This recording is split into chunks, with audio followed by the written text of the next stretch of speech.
Hi, welcome to Orchids with Barney, and here we've got the really stunning Cattlianthe Bactia, which is a primary hybrid between Guarianthe bowringiana, which has got the purple in it, and Cattleya guttata, which has got amazing spotty, very highly fragrant flowers. Both parents are bifoliate Cattleyas that are quite tall growing with, I'm just going to zoom out, with long pseudobulbs topped with two leaves, so bifoliate, bi means two foliate leaves, two leaves, and then this flower spike that emerges and holds the flowers nicely above the leaves.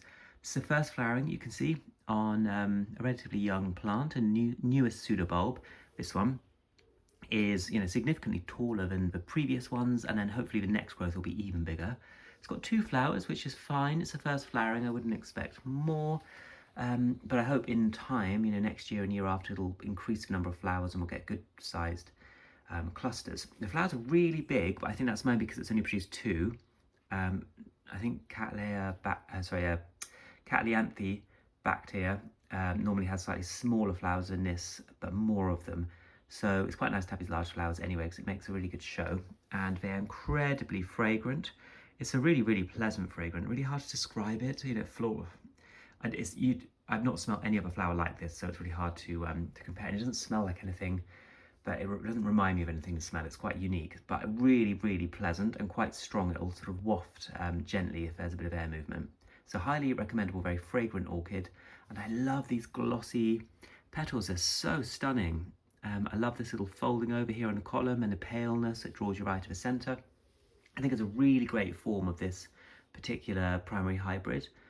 So I'm very happy with it. Even the back of the flowers looks great. Look at that, so stunning. Easy to grow. Now I grow all my Cattleyas in leca to give them rapid drying after watering. So I have very much a wet dry, and I water more frequently because leca dries so quickly, to make sure that they get enough water, but the roots stay healthy by rapidly drying. Now I don't water it very much when it's dormant. So there's no root growth, no shoot growth, and no flowers.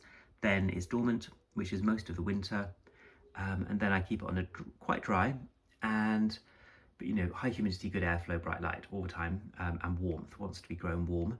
And as soon as I start seeing new growth, once the growth is kind of getting to maybe a centimetre or two, I'll start watering it a bit more. I don't let the pseudobulbs really shrivel though, particularly, and then I keep it watered and much more frequently with good amount of feed whilst the new growth is emerging, to try and give that a really good boost. Keep it well watered and flower. What I found last year when its new growth emerged and matured is that it had a massive flush of roots. So I'm expecting when the flowers go over, we'll get a big flush of roots out of this one. You can already see an eye there, which will be next year's growth. Or if I'm really lucky, it might actually do a growth this summer. It's July at the moment, so it's got time to put enough growth out before the days get really short. So hopefully we might get another growth. I don't think it'll flower on that growth though. So, but fingers crossed, because that'll make it a bigger plant quicker. And so when it's growing new roots, I also keep it on the damper side, rapid drying, but more frequent watering, and plenty of food to make sure, plant feed to make sure that it's got what it needs to develop those roots really healthily. And I found it to be quite a vigorous grower. It just does absolutely nothing for many months over the winter, so you just have to patiently wait and keep it on the dry side at that time. But otherwise I found it quite an easy grower, robust plant, and just stunning flowers. I'm so happy with the shape of these flowers. Give it a little spin, the scent of these flowers, and the presentation being held nice and high above the leaves. So hopefully when we get more flowers, we'll see how they are arranged on a spike. But yeah, really gorgeous flower, really amazing scent, highly recommendable primary hybrid. Thanks for watching.